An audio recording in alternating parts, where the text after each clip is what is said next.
अब कहते हैं, कबीर साहब कहते हैं कि गुरु गोविंद दोनों खड़े और काके लागू पाए, बलिहारी गुरु आपना जिन गोविंद दियो बिलाए। अब ये कैसे बोला परमात्मा ने? इसलिए बोला कि जैसे एक तरफ तो घड़ा भरा है पानी का और एक तरफ खड़ा है हैंडपंप। हैंडपंप इज गुरु और घड़ा पानी का जो भर दिया वो समझ लो जल है राम, यानी जो हमें राहत दे, सुख दे। तो वो जल आपको, घड़े का जल आपका राम है और हैंडपंप गुरु है। तो यहाँ परमात्मा कहते हैं गुरु गोविंद दोनों खड़े। अब किसको काके लागू पाए? स्वयं ही उत्तर भी दे रहे हैं कि बलिहारी गुरु आपना जिन गोविंद दियो मिलाए। उस घड़े से और घड़े और हैंडपंप में से किसको सिलेक्ट करेंगे? परमात्मा उत्तर भी दे रहे हैं कि हम तो अपने गुरु के ऊपर बलिहारी हैं। हैंडपंप मिल गया तो 20-100 घड़े भर ले, और हैंडपंप नहीं है तो जो भगवान यानी जल आपके पास उपलब्ध है वो कुछ ही समय के लिए है। तो इसलिए सतगुरु का इस जीवन के अंदर घनी जरूरत है। ये सतलोक आश्रम बरवाला, जिला हिसार, हरियाणा के अंदर वो हैंडपंप है जो इस विश्व में नहीं है।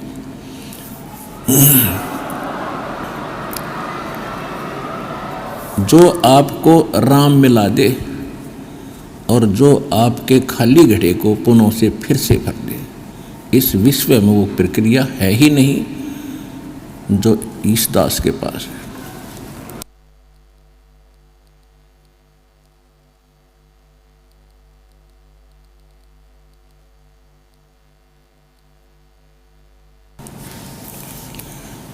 अब क्या बताते हैं परमात्मा?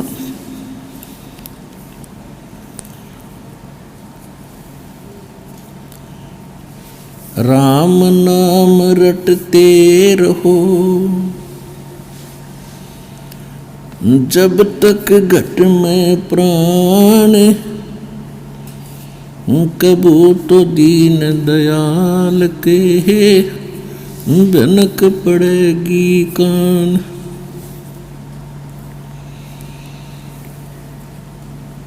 राम रटत कोड़ी भलो, चू चू पड़े जो चाम। वो सुंदर शरीर किस काम का, जा मुख नाही नाम। राम रटत निर्धन भलो, टूटी घर की छान। वो सुंदर महल किस काम के, जा भक्ति नहीं भगवान।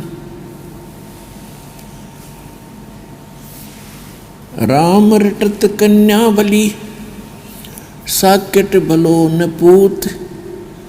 जैसे छेरी के गल में गलथना, जिसमें दूध न मूत। परमात्मा कहते हैं कि राम रटत कोढ़ी भलो, कोढ़ी जिसके चाम भी कट कट के गिर रहा हो, और जो सुंदर शरीर वाले हैं वो भक्ति नहीं करते, वो अपना जीवन व्यर्थ कर रहे हैं। अपने आत्माओं, ये शरीर न तो सदा किसी का रहा है ना रहेगा, इस बात से सभी परिचित हैं, लेकिन दृढ़ता नहीं है। इसके ऊपर हमारे दिमाग की सुई टिकती नहीं है। कभी विशेष आपत्ति होती है, कोई किसी की दुर्घटना या वैसे मृत्यु देख लेते हैं, कुछ क्षण के लिए हम भी थोड़े चिंतित होते हैं, उसके बाद फिर से मिट्टी गिर जाती है हमारी सोच के ऊपर। तो उसके लिए सत्संग में आने से वो ज्ञान फिर से होता है, ताज़ा होती है वो याद, जिन कारणों से हम विचलित हैं, भ्रमित हैं और जिनके भूल जाने से हम गलतियां बहुत करते हैं, तो वो यहाँ याद दिलाई जाती है। सतगुरु के दरबार में जाइयो बारंबार, भूली वस्तु लखा दें हैं सतगुरु दातार। तो क्या याद दिला जाता है सत्संग के अंदर?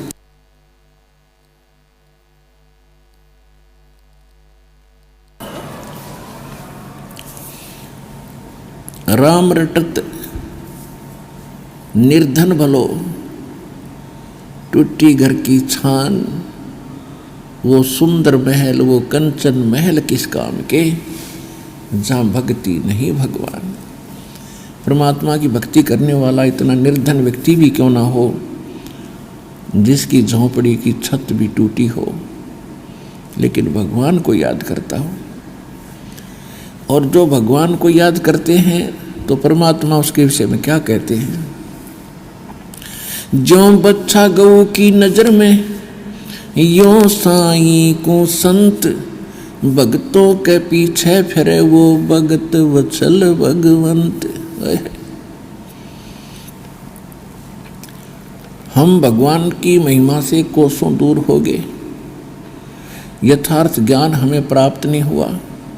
परमात्मा कौन है ये दृढ़ता हमारे अंदर आई नहीं, क्योंकि हमें गुरु ठीक मिले नहीं। सभी भ्रमित व्यक्ति हैं, गुरु पद प्राप्त है, अपनी अपनी डफली पीट रहे हैं। श्रद्धालु एक सीधे से होते हैं, उनको ज्ञान नहीं होता, और जहाँ भी जाते हैं, जहाँ भी वो संत का कोई बोर्ड देख लेते हैं, उसी पर समर्पित हो जाते हैं कि बड़ा विद्वान होगा, हमें कुछ ठीक गाइड करे। वो स्वयं भ्रमित हैं, तो उन्होंने आज तक समाज को ठीक गाइड नहीं किया, और जिसका परिणाम आज तक ये मानव भोग रहा है।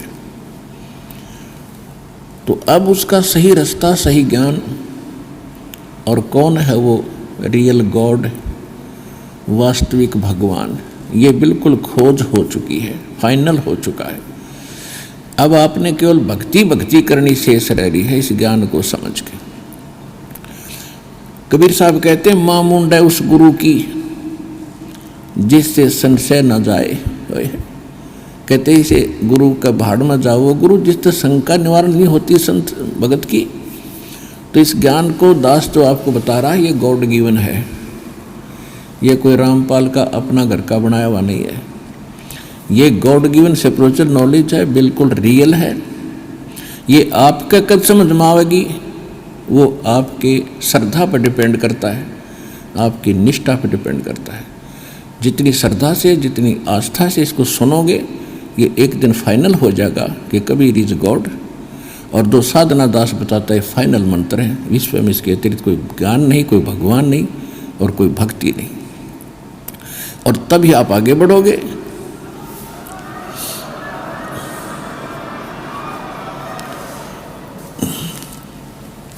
देखो, किसी भी वस्तु को ये निर्णय करने के लिए वास्तविक और अवास्तविक, सत्य है या असत्य है, उसके लिए हमने कुछ आधार बनाना पड़ता है।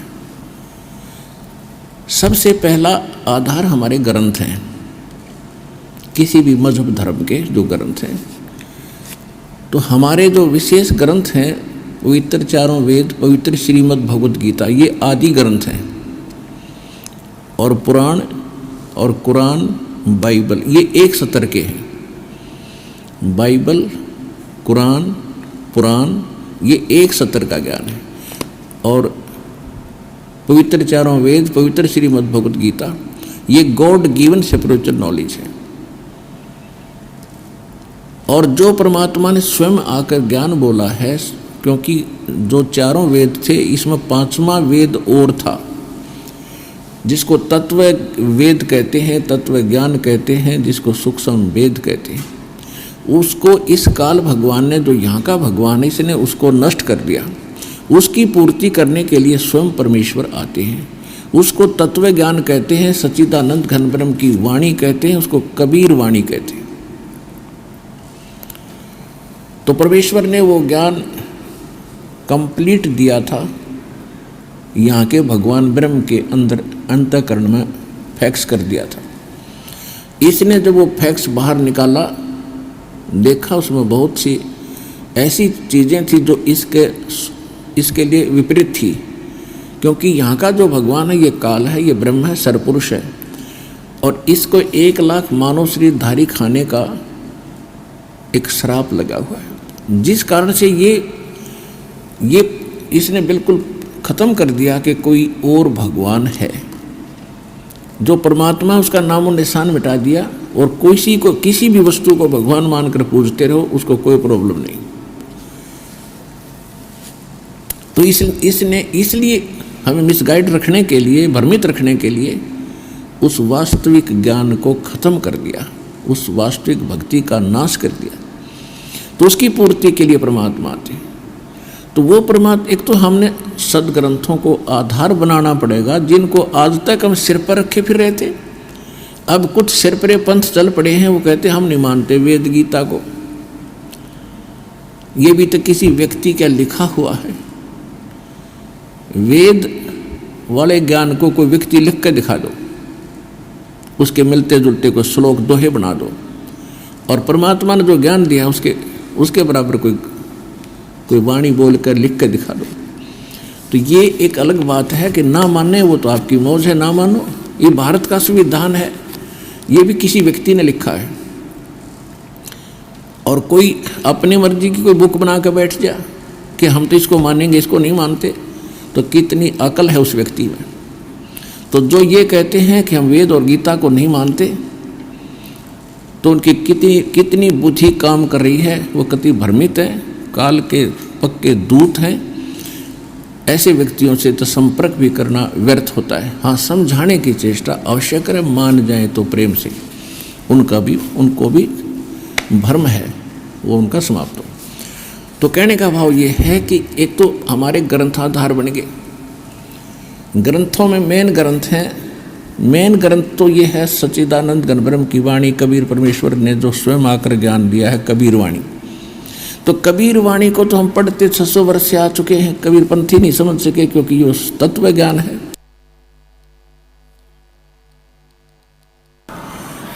और तत्व ज्ञान को समझना कोई बालकों का खेल नहीं है। और जितने भी विश्व के आज वर्तमान के अंदर संत हैं, वो तो कह भी नहीं जानते भक्ति मार्ग का। और ये PhD की बातें हैं, वो पहली कक्षा के बच्चे नहीं है। तो इन PhD के ज्ञान को वो कैसे समझ सकेंगे? वैसे गुरुपद प्राप्त करके वो खुश हो रहे हैं। तो उनको समझने के लिए परमात्मा की कृपा और उसका कृपा पात्र संत, उन्हीं की रजा से उनको ठीक सुलझा सकता है। कबीर परमेश्वर कहते हैं, नौमन सूत उलझिया, और ये ऋषि रहे जखमार, और सतगुरु ऐसा सुलझा दे उलझन दूजी बार।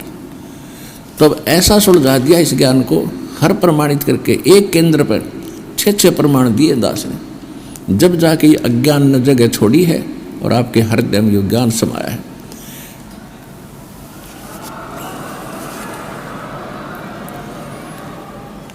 एक तो हमारे सदग्रंथ आधार हैं, जैसे श्रीमद् भगवत गीता अध्याय नंबर 16 के श्लोक 23-24 में कहा कि अर्जुन, जो शास्त्र विधि को त्याग कर मनमाना आचरण करते हैं, उनको न तो कोई सुख होता है और न ही उनको कोई सिद्धि प्राप्त होती है और न ही उनकी परम गति होती है। और इन 3 पदार्थों के लिए ही हम भक्ति करते हैं। सुख हो, हमारे अंदर ऐसी शक्ति आवे ताकि हम अपनी भक्ति कर सकें और सतलोक जाएं उस शक्ति से, भक्ति की सिद्धि से। और तीसरा, हमारी परम गति हो। अगर यही नहीं हुआ तो फिर फायदा क्या भक्ति का?